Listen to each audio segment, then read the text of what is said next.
This female Red Colobus monkey lives on the lush tropical island of Zanzibar. Colobus are vegetarians, and they like nothing better than young leaves, flowers, and unripe fruit, which they eat with gusto, getting all the vitamins and carbs they need. But for her family to grow big and strong, they also need protein, the mango. It may not look like much, but charcoal is an inspired remedy. Taken quickly after eating toxins, it absorbs and neutralizes them. In human medicine, we use charcoal to treat poisoning, but colobus are the only primates clever enough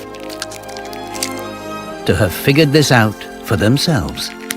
And they've unlocked a protein-rich feast that's off the menu for most.